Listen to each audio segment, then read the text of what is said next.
साध जिहड़ा है वह कदे भुखा नहीं मरदा। पर धन गुरु नानक साहब सच्चे पातशाह जदों 20 रुपये लैके चूड़काणे की धरती के उपर पहुंचे, इत्थे की वेखदे ने कि जिहड़े जोगी साधुआं वाले भेख बना के चोले पा के बैठे, इन्हां दे चेहरे मुरझाए हुए।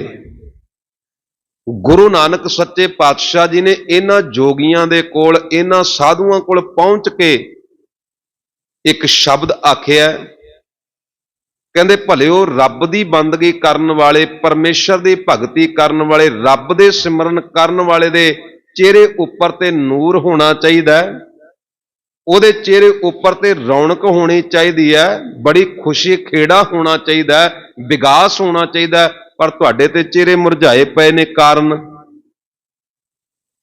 हुण ध्यान मारना। कारण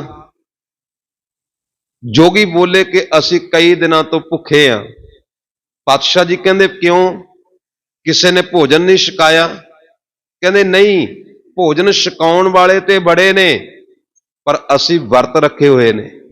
हुण बड़ा ध्यान देण शब्द है, वो चूड़काणे की धरती के उपर गुरु नानक साहब जी ने वर्त परंपरा का खंडन किया सी।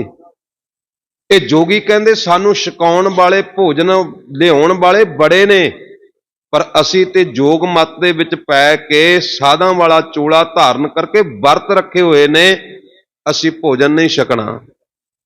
मेरे गुरु नानक सच्चे पातशाह जी ने सब तो पहला उन्हां लोकां दे कोल बैठ के शब्द दा लंगर चलाया सी। पुछया कि भुखे क्यों? कहंदे वर्त रखे हुए। साहब जी कहंदे फिर भुखे रहण नाल रब मिल गया? ते पातशाह जी नूं कहंदे नहीं, रब दी प्राप्ति ते हाले तक नहीं हुई। उथे प्रमाण लियो गुरु की बाणी विचों। मेरे पातशाह जी कहंदे जेता पढ़िया तेता कढ़िया, बहु तीर्थ भविया तेतो लविया, बहु भेख किया देही दुख दिया, सहबे जिया अपना किया, अन्न ना खाया साध गवाया, बहु दुख पाया दूजा पाया, वस्त्र ना पहरै अहनिस कहरै, मोन बिगूता क्यों जागै, गुरबिन सूता पगे पताना, अपना किया कमाना, अलमल खाई शरशाई पाई, मूर्ख अंधा पत गवाई, रह बिबाणी मड़ी मसाणी, अंध न जाने फिर पछताणी, सतगुर भेटे तां सुख पाए, आस अंदेसे ते नेह केवल हौमै शब्द जलाए। मेरे साहब जी ने प्रमाण दिता, कहंदे फिर रब ते मिलिया नहीं, मिलिया की है? दुखी मिलिया।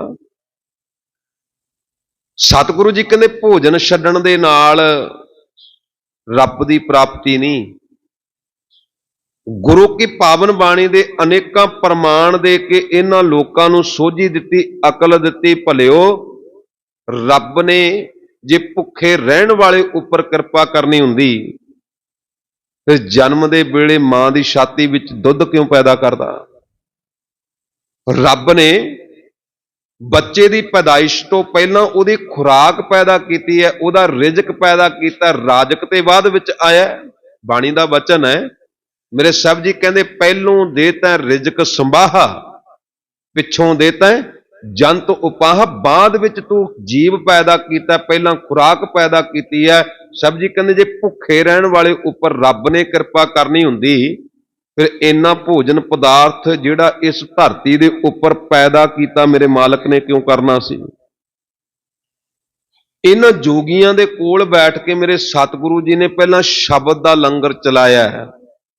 पुछया भी तुसी किन्ने वारी वर्त रखे, किन्ने भुखे रह के वेख लिया, रब मिल गया?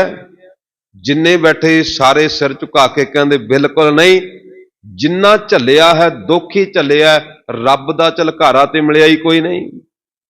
रब दा झलकारा ते प्राप्त नहीं है, दुख ही झलदे पए आ। ते मेरे साहब जी कहंदे इस तरीके दे नाल रब मिलना भी कोई नहीं। उन्हां दे शब्द दे लंगर दे नाल मन दी जिहड़ी भटकना सी, भुख सी, मिटाई। मेरे पातशाह जी कहंदे जदों तृप्त हो गए ना, समझ गए भी वाकई सच गल है, फिर कहंदे सच्चे पातशाह हुण भोजन प्रशादा छकाइए।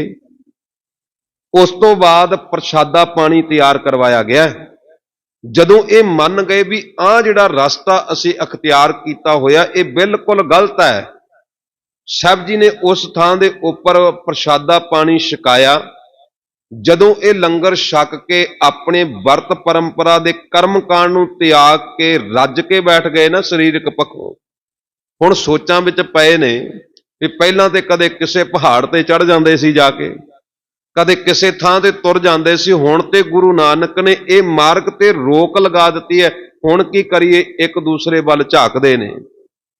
ਮੇਰੇ ਪਾਤਸ਼ਾਹ ਜੀ ਨੇ ਉਹਨਾਂ 20 ਰੁਪਈਆਂ ਦੇ ਵਿੱਚੋਂ ਜਿਹੜੀ ਮਾਇਆ ਬਚੀ ਨਾ, ਉਹ ਥੋੜੀ ਥੋੜੀ ਮਾਇਆ ਇਹਨਾਂ ਜੋਗੀਆਂ ਦੇ, ਇਹਨਾਂ ਸਾਧੂਆਂ ਦੇ ਹੱਥਾਂ ਦੀ ਤਲੀ ਦੇ ਉੱਪਰ ਰੱਖੀ ਔਰ ਸ਼ਬਦ ਕਹੇ ਸਨ, ਹੁਣ ਕਿਸੇ ਹੋਰ ਪਾਸੇ ਭਟਕਣ ਦੀ ਲੋੜ ਨਹੀਂ, ਹੁਣ ਆਪਣੇ ਪਰਿਵਾਰ ਵਿੱਚ ਜਾਓ, ਆਪਣੇ ਕਾਰੋਬਾਰ ਤੇ ਜਾਓ, ਕੋਈ ਨਾ ਕੋਈ ਕਿਰਤ ਸ਼ੁਰੂ ਕਰਿਓ, ਵਿਹਲੜ ਬਣ ਕੇ ਨਾ ਵਿਚਰਿਓ, ਇਸ ਮਾਇਆ ਦੇ ਨਾਲ ਕੋਈ ਨਾ ਕੋਈ ਕਿੱਤਾ ਸ਼ੁਰੂ ਕਰੋ, ਤਾਂ ਕਿ ਤੁਸੀਂ ਆਪਣੇ ਪਰਿਵਾਰ ਨੂੰ ਪਾਲਦੇ ਹੋਏ ਮੰਗਣ ਦੀ ਬਜਾਏ ਵੰਡਣ ਵਾਲੇ ਦਾਤੇ ਬਣ ਕੇ ਵਿਚਰੋ।